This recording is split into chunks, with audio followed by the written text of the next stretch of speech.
And we are live. Hello. Hi, Esther. Hi, Josh. How are you? Doing pretty well. How are things you in Minnesota? I'm in northern Minnesota, not just Minnesota, northern Minnesota. Northern Minnesota. Yeah, okay. Well, I'm in Northern California. But the climate's different. Yeah, are you near bunch of lakes? Yeah, I'm right off Lake Superior, actually. And Oh, and there are, I mean, I'm not on the lake shore, but yeah. I can see the lake from if I look out the windows. And there are I think it's 13,091 lakes in the state of Minnesota. Wow. That's So a lot of lakes. it's a lot of lakes. There's a little land too, but Yeah, a lot of lakes. I love lakes. Yeah, they're wonderful. Yeah. Grew up canoeing in lakes and Mm. well, sometimes water skiing and sailing. Sailing. Yes. So, is it warm up there? It was warm yesterday. Yeah. It was 80 degrees, and Oh, yeah, that's pleasant. yeah, that's quite pleasant. But Mm. it, people calibrate differently depending on where they live. So here, when it gets above 75, people start like, "Oh, it's so hot, so hot." Right. Like, "Oh, honey, oh, Yeah. Well, this is so hot." I don't live in San Francisco. I live outside of in the Bay Area. But if you go into San Francisco, you immediately lose about 20 degrees, Yeah, and you better bring your sweater in the yeah. summertime. Yeah, it's like that here. If you're over the hill, it can be 20 degrees higher than if you're close to the lake, Right. which just acts like a big old air conditioner. Hmm. So, Well, we are going to be starting very soon here. We're just welcoming folks in as we do, and I'm excited to talk to you about this yes. important topic. Mhm. Some really interesting conversation awaits us, and if you're new to this streaming broadcast or you've been here before, we love questions. So please be posting some questions to us, and very excited. There's We do stream this on YouTube and on LinkedIn and maybe a few other platforms that aren't as well known. So people come from different places. And we just decided to move it to a 45-minute format instead of 30 Mm. minutes. And that happened because last week's conversation with Jim Highsmith was too interesting to stop at 30 minutes. But, Well, hopefully, we'll have 45 minutes worth of things to say about this yes. topic. Well, I think we will. we're consultants. We can say it. We can ramble on. Or speak succinctly to topics of great import. There we go. Yeah. It sounds a little better than rambling on. Yeah, that Um, sounds like a Led Zeppelin song or something like that. yeah, so yeah, we can, yeah, we've got a lot to say. Yeah, We've lived a long time and we have a lot to say. that's right. I'm trying to. So, did we first meet in Jerry Weinberg's workshop back in the '90s, late '90s? I think it was, if Hmm. I'm remembering correctly, I think it was one of his workshops on designing experiential activities. Right, And it was in right. Rio Rancho, New Mexico. Albuquerque. Yes, yes, that was a great course, and Yeah, it was well. New Mexico is near and dear to my heart. I went to yeah. school It's a there. And, beautiful place. It's a yeah, it very really beautiful is. place. I miss it. I miss it all the time. It's the land of enchantment. That's what they call it. Yeah. Yeah, I get there a couple times a year for the PSL workshop, problem solving leadership. But yeah, I Yes. really love it. Yes. That's a And great workshop. I love going up to the Sandia Pueblo, where they have a lot of beautiful uh, silver and other jewelry made by the Native Americans. the Native Americans of those pueblos and the Yes. tribes in that area. So, Yeah. quite Yeah. beautiful. It's gorgeous. See? Well, we are Gorgeous. now. Oh, that's beautiful. Yeah, yeah. We are now live, and we are going to start the show here. Again, if you're new to this, please remember we welcome your questions. We sometimes post them on the channel here and answer them directly. And if you're just joining us, feel free to type in something. Tell us where you're from, where you're tuning in from. It's a great privilege to have Esther Derby on the show here. We've known each other since the late 1990s. Yeah. And Long time. met in a experiential design workshop by Jerry Weinberg. So very long time ago. I think we have a shared passion for, helping the software community get better. Mhm. And this is going to be a chance to dive deeper into what Esther does, but also just this concept of being balanced and graceful, which is a mantra in Joy of Agility. So I thought of Esther because she, well, of course, knows quite a bit of things. She's written some incredible books and is a great leader in our industry.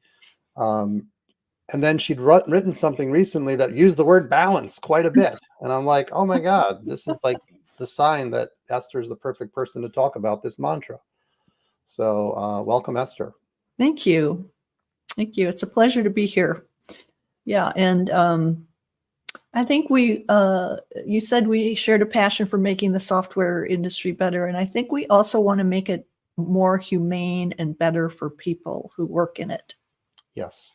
So Yes. it's not just about outcomes. We want, at least I think it's super important to make it more humane. That's a really good point. I mean, I have daughters, and one of them's just entering the industry, and boy, do I would love for it to be a more humane place to work. Yeah, sure. So I think it's related to our topic today. I think it is. So looks like Brett, Amber, Nicholas, good to see you all here. Yeah. If you're tuning in from other places, feel free to mention it. All right, well, why don't we get started? So the topics: be balanced and graceful. That's a mantra in Joy of Agility. It's a high bar, right? I would think, balance is tough. It's like, first of all, we say the word balance. What do we mean by this? This word. What does it mean to you, Esther? Well, of course, there's the physical aspect of balance, which means you need to have your weight be centered, and you need to be able to move in a way that doesn't, send you off balance. And I think in some ways that's a useful metaphor for the way I usually think about balance in terms of work and relationships and just being in the world, which is the concept of congruence that comes from Virginia Satir's work. And that says that in any interaction, you need to hold roughly in balance your own needs and wants and those of the other people you're in connection with or in conversation with, working with, and then the context that you share. So you have to kind of balance all three of those things. And when you are in balance, that's when you can really access your empathy and creativity and your best thinking. Excellent. Yeah. So you're saying it's almost like a three-legged stool. It's your needs, the people you're working with, their needs, and then the context itself. Can you say more about that? Well, so if we're at work, we have to consider not just what both of us we want, yourself and the other people, but you have to consider that we're here to accomplish something, to meet customer needs. So you have to consider that.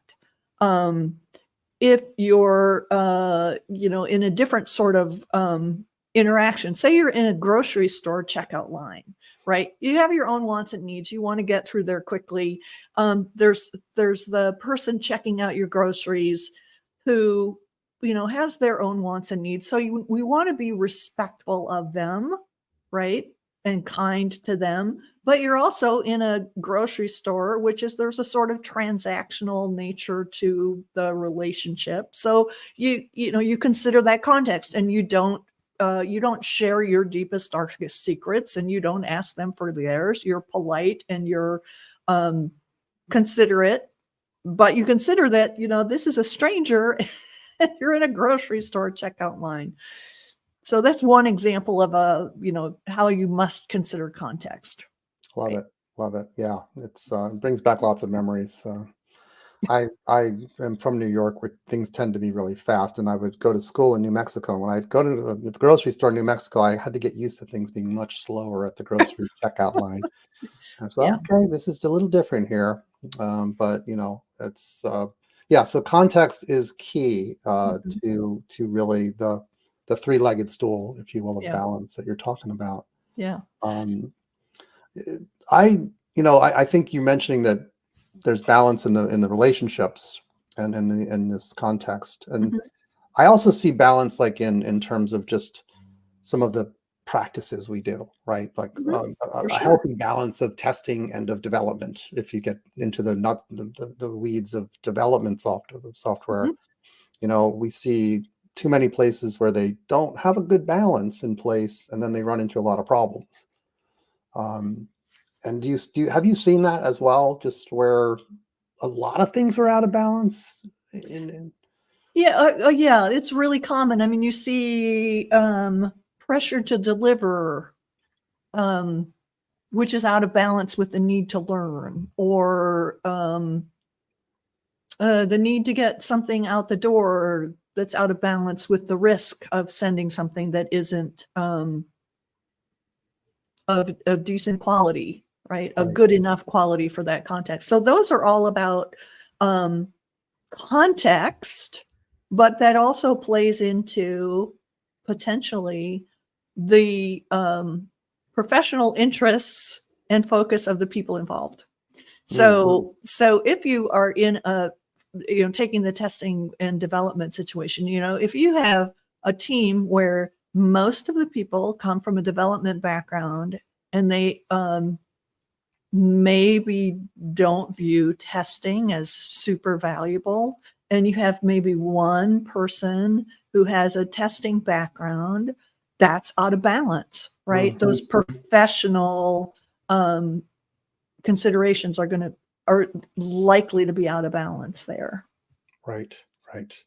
Yeah, that's and it's largely I guess one of my frustrations in this software field is just so much is invisible. Like physical balance, you can see are you in balance or not physically. That's easier to see, but when you get into the intellectual, stuff, it's not so easy to know that you're out of balance. Yes and no. So I actually think about this congruence thing as the metaphor I use is a wobble board, right? So if you're not in balance, it is going to be immediately evident, like you say, in the physical sense. But there are other things you can notice about yourself that are a clue that you're out of balance. Right. Like the little article that you came across that prompted you to invite me on here. I talked about someone who was a consultant and who was supposed to be helping this company improve something. He went and he started yelling at the people because he didn't think their skills were good enough. You're lucky to even have a job. So he was, had he been paying attention, his level of judgment might have been a clue to him that he was out of balance. Right. So that's almost always a clue that something is out of balance. If you're feeling judgmental, if you find yourself, blaming people or pointing your finger at people in blame, that's almost always a clue that you're out of balance. If you are, feeling tense or tight, or you're starting to feel a bit of nausea, that's a clue that something's out of balance. Right? Right. Yeah, that maybe, go ahead. Our bodies are helping to help us know if we're literally in balance in the non-physical way. Yeah. Yeah, that's all of those sensations and our emotions are actually useful information about what's going on in the world around us. So we should pay attention to them. Now, I got very interested in balance while writing the book Joy of Agility. It was really not a first class word for me in terms of thinking about it constantly and using it constantly prior to writing the book. And the reason it became important was this coach John Wooden that I always talk about from UCLA, who passed a few years ago, but he basically learned that for his players to be champions, they needed to have physical, emotional, and mental balance. Sure. And like that was really profound to read that in that perspective. And the physical side was important, right? He would basically say, I don't care if you score a basket. If you're off balance when you scored the basket, you're not playing the John Wooden way. We play in balance. But then, it was deeply looking at emotional and mental side of things too. If you're upset about something and you're on the basketball field, court, you're not going to be playing at your top level. And Right. so the connection of speed to balance was something that I had never really put together before. And that helped me. Well, also the connection of balance and grace. Yes. Right? It's hard to be graceful if you're out of balance. Right. Yes. Yeah. Exactly. I mean, that I was mentioning this before we started the call, is that there's 6 mantras in Joy of Agility, and this was probably the hardest one to name because I was trying to, if we look at the definition in Merriam-Webster of agile, it's, there's 2 definitions, but one of them is having an ability to be quick, resourceful, and adaptable. Wonderful. Everyone probably agrees with that. But the other definition is, being able to move with quick, easy grace. And you can substitute move with work with quick, easy grace and other words, right? Quick, easy grace, right? So there's that word grace. And the word grace is used in a way that means highly adaptable, easily adaptable, gracefully adapting to situations, which comes back to balance. And that's where I know, how do you make it a first class?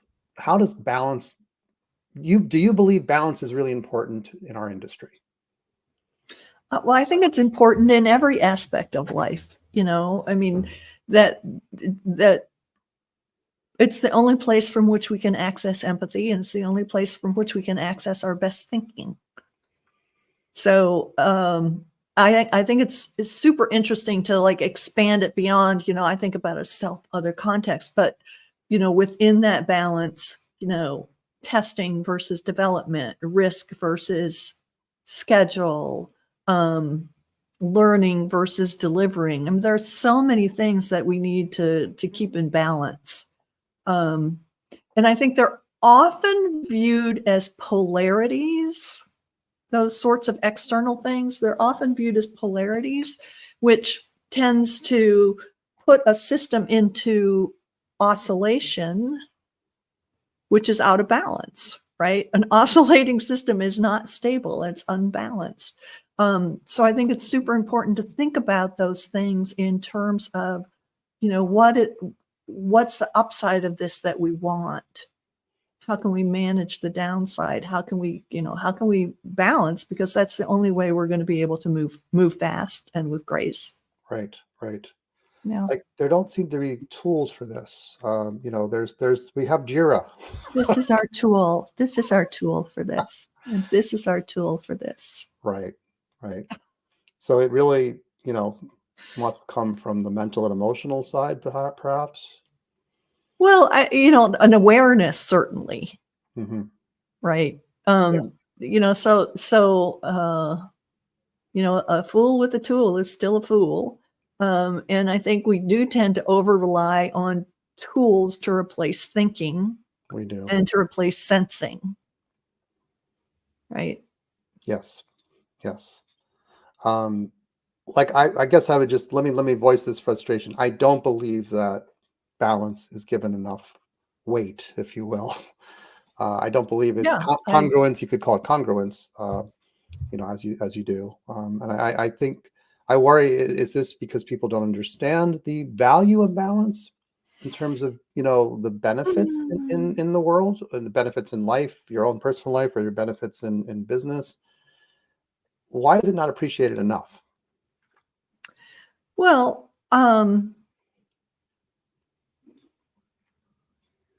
this is a big question, Yeah, and I pause because I think it goes back to some of the kind of foundational elements of,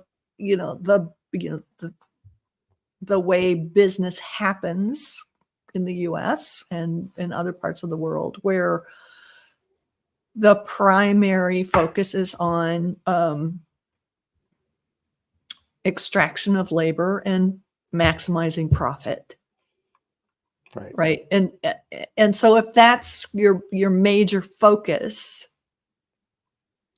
that pushes out all sorts of other things that might actually help you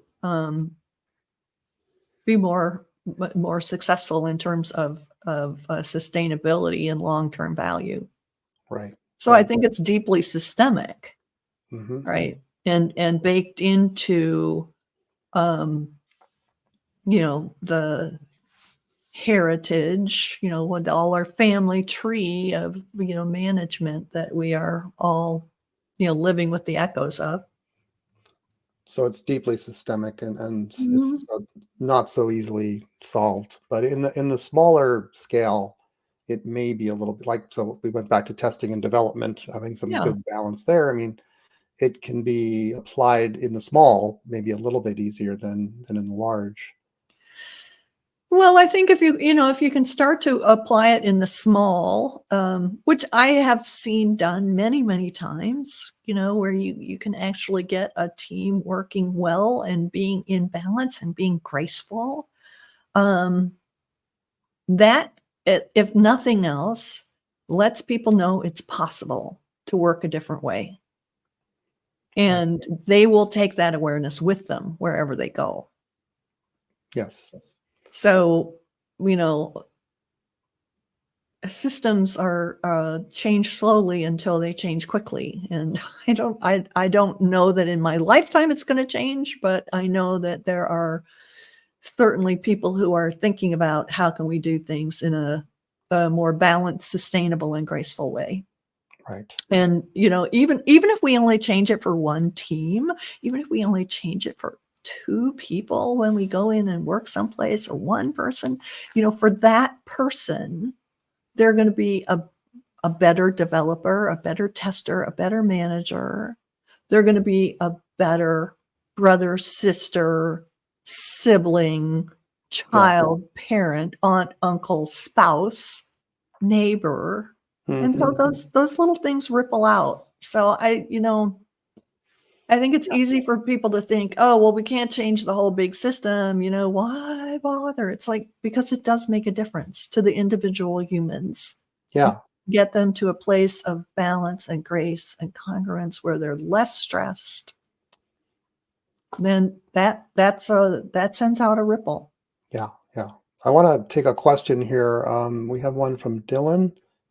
Dylan Hatch. How might we limit the risk of the seesaw overbalancing that comes from vigorous debate when each participant feels that their goal is to get as much as possible of their point of view affirmed? Hmm. Well, I think anytime you have kind of two people or two camps who are kind of going at it, each trying to get the best for them, it's inherently conflictual, and it can get very locked into a sort of balance that is not necessarily helpful. It's more like it gets into a stuckness rather than balance. And I think the way I usually approach that is I look for a third way, or a fourth way, or a fifth way, where things might it might be possible to meet substantial needs of both, Both or you parties. look for where those needs overlap and Yep. try to build from there. Right. Very good. Yeah. I mean, options options are always a way sort of sometimes out of being stuck. Like, what Yeah. are our options? Yeah. Love considering options, and it gives a certain sense of freedom that we're not stuck. There are options available to us, Yeah. and part of being graceful is being able to handle difficult obstacles and difficult situations, Yeah. adapting to those situations. Um, so coming back to some of the books you've written, obviously your latest book. Well, your latest book is the new version of Agile Retrospectives. Yes. That's another one. Do you find, oh, there's a book, right? So this is the second edition of Agile Yes. Retrospectives, Yeah. and it's just out recently. Yeah. It's like Um, came out in March. and I think you mentioned that you thought it was going to have a light retouch, but it ended up with a complete rewrite or something. Yeah, we added 120 pages of new and expanded content. Yeah. So, yeah, it wasn't just a little refresh. So, speaking of balance and retrospectives, can you talk about that? To the extent, do like really retrospecting, is that, and building that into the work you do, is it Well, neglected? I think for a lot of places, there is a big imbalance there because teams are expected to do retrospectives, but then they are expected to maximize delivery. So there's no learning time, which is one of those imbalances we talked about earlier. It's like, yeah, you have to balance what is the learning time, what is the time to, think about and devise new ways to do things and then learn how to do them and practice them. So that's very often out of balance. Right. Um, I think sometimes there's an imbalance in focusing on we have to do something versus we have to experiment with something or we have to learn something in order to know how to experiment or learn. Yeah. So And I think, yeah. no, go ahead. Well, you mentioned that before. In some sense, the learning versus doing is related to these retrospectives, right? Sure. Retrospectives are intended to help us learn, Yeah. like what Yeah. could be better. I guess what I don't see, like in our company, we have one today. It's a monthly we call it the all heads meeting. Hmm. And during that all heads meeting, we are going to look at a pie chart. And the pie chart is going to show our different customers and how much of our business is going to different customers. So it's a pie chart, and Sure. Sure. we can see very quickly, is it balanced or imbalanced? And there have been years where it was very unbalanced. Hmm. You saw too big of a pie piece that was with one customer, and go, oh, this is too dangerous. We don't want to rely too Hmm. much on that one customer. Hmm. We're not doing that for learning versus doing. No one's coming to meetings and going, here's the pie chart. We're doing tiny little sliver of learning, and the rest is doing. And clearly that's a problem. Yeah. We're out of balance. I don't see the visual management of balance happening Hmm. in the working world. Hmm. Well, I think in some ways it goes back to one of those assumptions that we kind of take on when we walk into a system. And you just named it when you said you have an all heads meeting. They're in many places called all hands meetings, which I see a tie back to that separation of heads and hands, which is very common. It's a hangover from the industrial age where there was the people who thought about stuff and the people who, did stuff, the brains and the brawn. Right. Yeah. So how would one devise visual management to think about that? Partly it's time tracking in some sense that as I'm coming to work, what am I doing? Am I working right? Am I doing stuff right now, or am I learning stuff right now? So if we even had a way just to track that, we could have a pie chart for it, and we could look at it and go, maybe we need to learn a little bit more. Yeah. I'm trying to find ways to make this Yeah. more practical. Well, and the other thing to think about is, what are we learning? I mean, I think in a lot of organizations, there's a focus on learning skills that are directly applicable to the job you are doing right now. So, if you're a developer, you can learn a new language, or you can learn a new library or a new framework. But that's not necessarily going to give you a whole lot of leverage, right? Because there's learning near neighbor skills, or even learning something that's outside of your focus, your professional focus, can be hugely valuable. Oh yeah. Oh yeah. Yeah. I mean, I read a lot of history, which is not directly related to the work I do, you'd think, but it's super helpful in understanding that that there's always something that went before. Particularly as consultants, we go in and we look at organizations and we see what's there, but what is there is the result of stuff that happened before, and that still echoes, right? So it's Yeah. useful to build the habits of mind that come from studying history. Mhm. Just for an example, there's tons of other examples of things that come from an unrelated field that are very, very useful.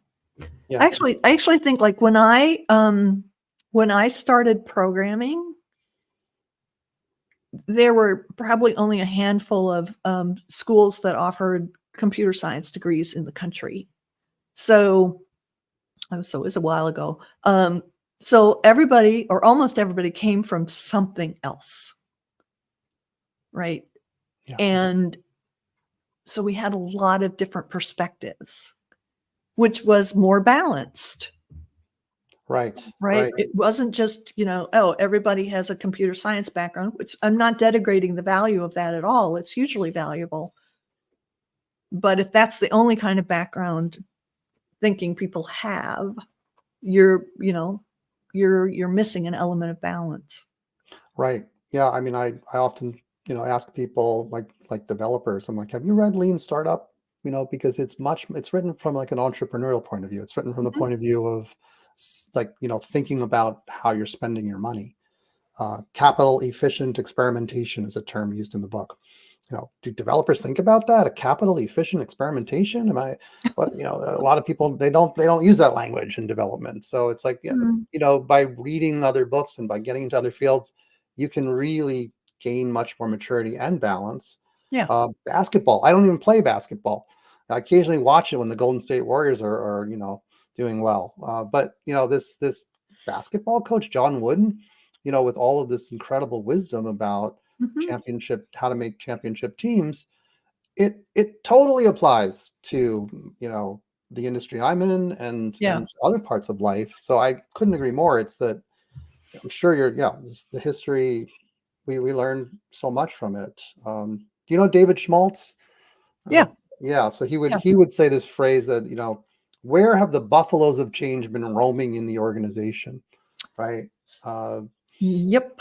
Because those hoof prints are there, and and and they'll tell you a lot about how people are going to respond to whatever current change there is. Yeah. right, right. Yeah. Yeah, and then there's the fiscal pressure. Like a lot of times, what we find is that the finances of the company really have a major impact on. Mhm. Um, well, maybe it's the invisible context. Like we talked about congruence. Yeah. A lot of times, people aren't even aware of the deep financial things Yeah. going on. Yeah. I mean, I sometimes talk about how knowledge is bifurcated in organizations, in that the people at the top of the organization tend to know the contextual information. This is our market. These are our customers. This is our value proposition. This is how we make money. This is how we're positioned in the market. All of that contextual information. But they don't know much about what it actually takes to deliver software. I mean, that's a generalization. Obviously, there are some people who do, and then the people who are actually doing the work, at the bottom of the organization, understand how day-to-day work gets done, but they don't know the contextual information about how we make money, who are our customers, all of that kind of stuff, which leaves them both out of balance and makes them both look foolish and stupid to each other. Right. Right. So then that puts relationships out of balance. Fascinating. Yeah. So So knowledge, there's an imbalance in knowledge, basically. yeah, absolutely. And it's not like everybody needs to know everything. I mean, you don't necessarily need to know how to do a financial analysis, but it's useful to know how your company makes money. And you don't need to know how to write code if you're in a senior leadership position, but it's useful to know like what it takes to get the work done. Right. Right. Yeah. Fascinating. I know one of my favorite books of yours is The 7 Rules for Change. That's the shortened name, right?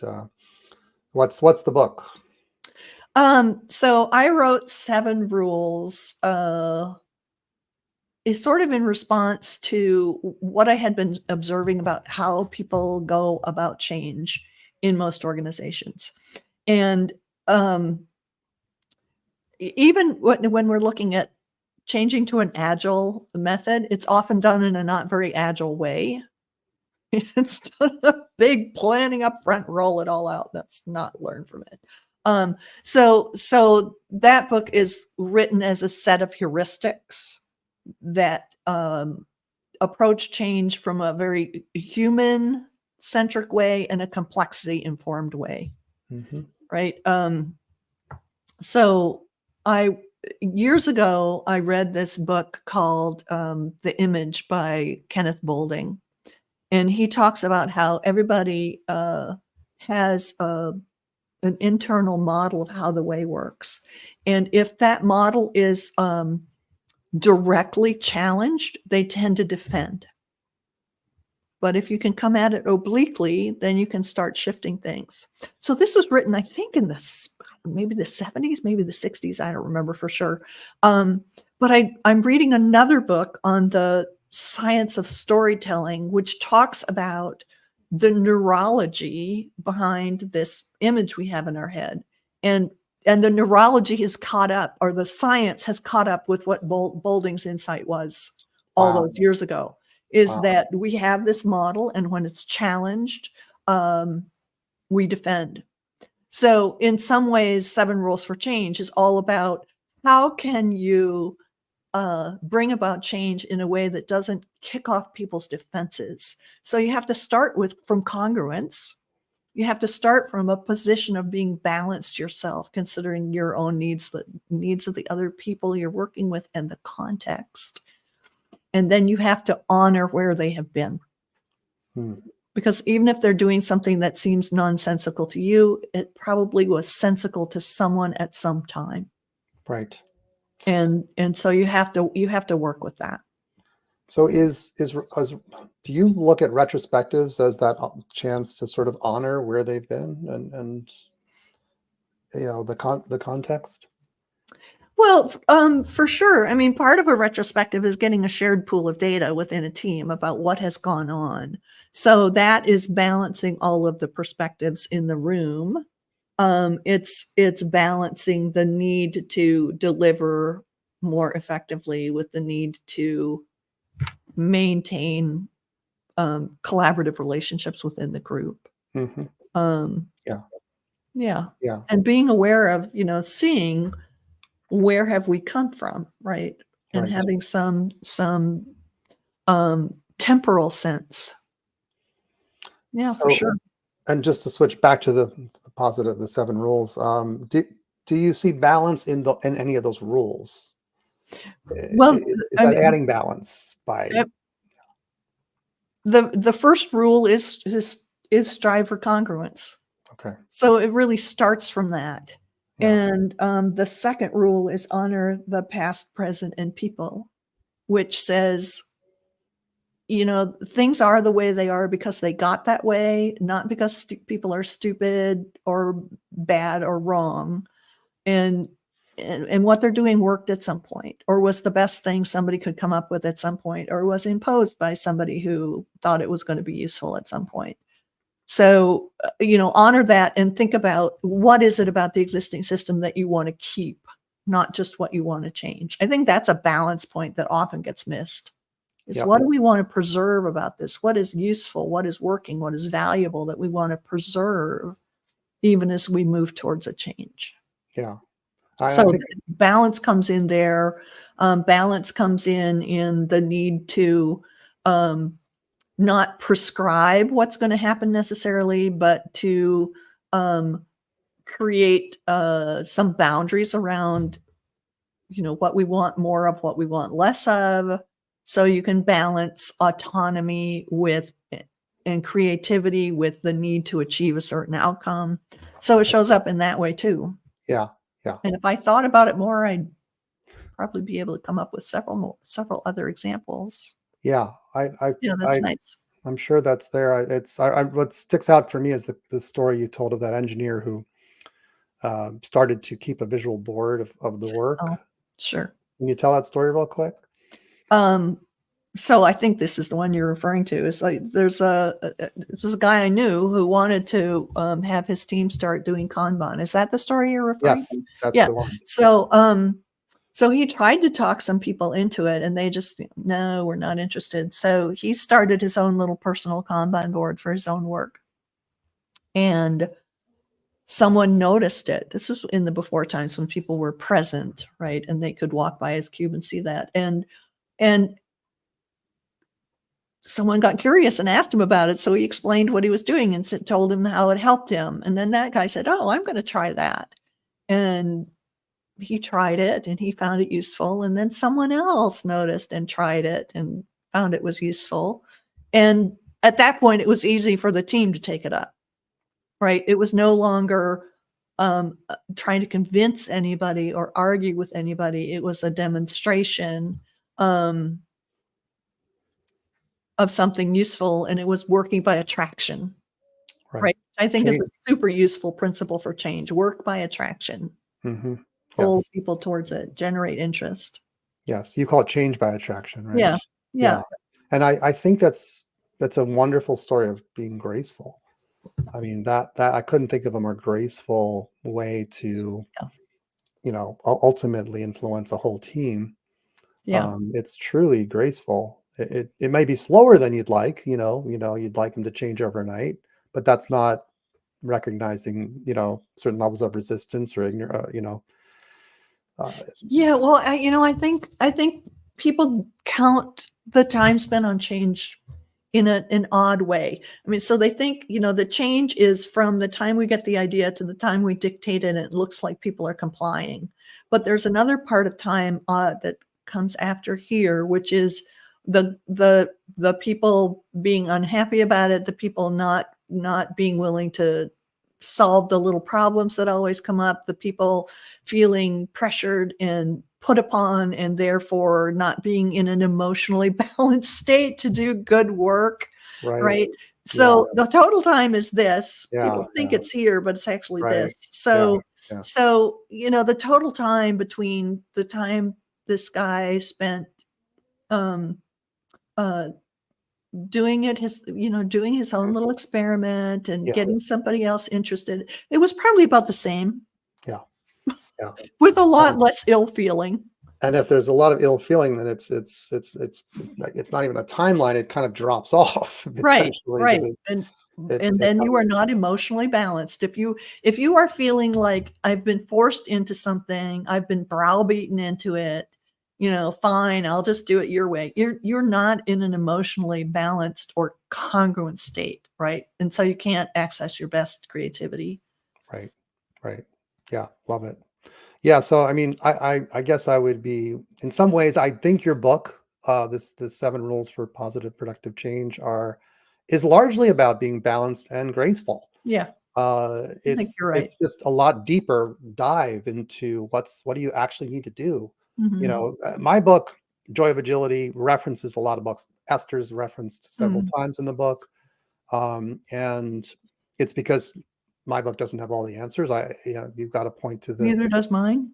Well, yeah. But as far as I'm concerned, the "Be Balanced and Graceful" mantra is very well, Yeah. um, supported by your book on Seven Mhm. Rules for Productive Change, Positive Productive Change.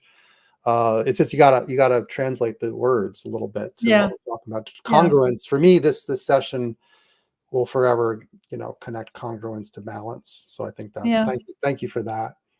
Well, it's been really helpful for me to think more about how balance and grace shows up in the seven rules. That's really super interesting. I'm going to be playing with that idea for a while.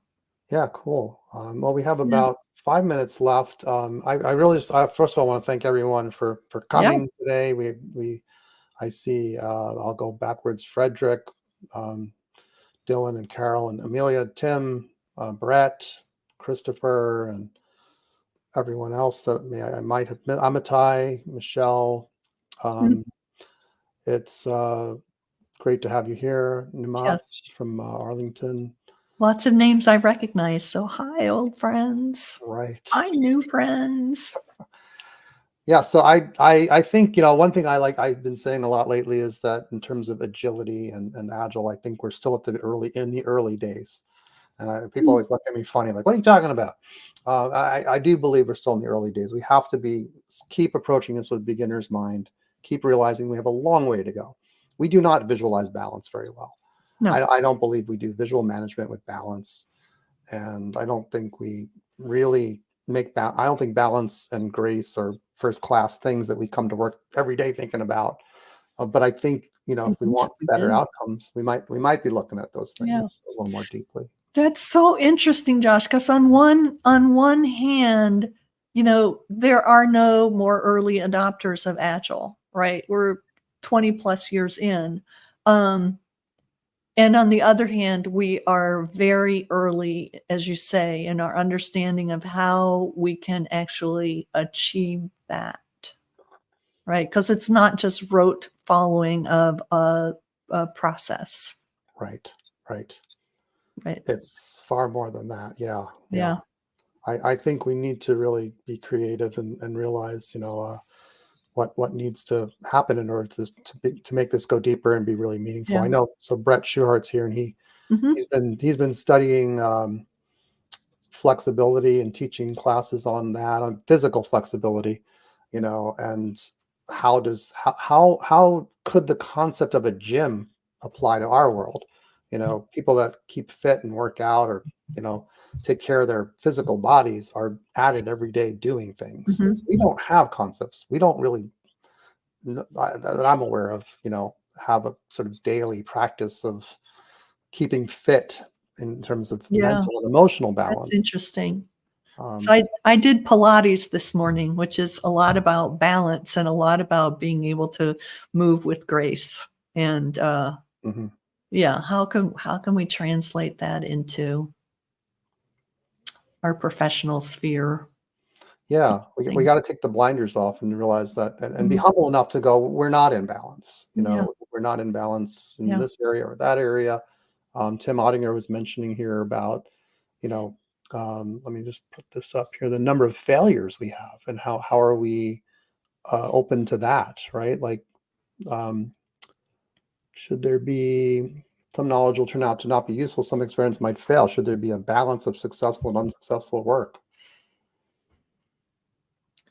Well, I think we have to accept that there will be some unsuccessful work, right? If I think it's a myth that it should be successful all the time. If everything is successful all the time, you're not trying anything new. You're not learning anything. exactly. But I think that is the sort of the unspoken expectation. Right, right. I mean, I know Jeff Bezos said, if you're not failing fairly Yeah. frequently, you're not pushing hard enough. Exactly, it's Yeah. exactly what you just said. And Bezos has been famous in saying he's proud of the failures, because they learned so much from him. Yeah. I mean, there's different kinds of failure. There's a failure that comes from complexity. It's just a confluence of events. There's failure that comes from an informed experiment that doesn't work out. And there's the failure that comes, I'm editing myself right now because, there's a known way to do something well and somebody didn't do it that way. So, um, failures of lack of thought or lack of attention. And Right. those are the ones you want to not have. But the failures that come from a well thought out experiment, Bring them on. that's, yeah. Right. Right. Yeah. So I think as we conclude here, I think, it's important to take, first of all, we're going to fail at congruence sometimes. We're Oh, going to yes. fail. Oh, yes. I certainly am not always balanced. And I think it would be ridiculous to say we always are. We're always trying to get in balance, but Right. we're often out of balance. We're often ungraceful. Doesn't mean that you're not committed to this path. It's just you got to get back on the track. And hopefully this session together helped to maybe inspire you to focus on those two words, balance and grace. So I highly recommend you read some of Esther's books. They're really wonderful. And Thank you. let's keep the conversation going online. And, thanks everyone for showing up today. We'll be back on next week with another edition on another mantra. We're going to publish the upcoming sessions that are expected the rest of the summer. So thanks again, Esther. Appreciate it. I deeply appreciate the opportunity to have this conversation with you, Josh. My pleasure. It's wonderful.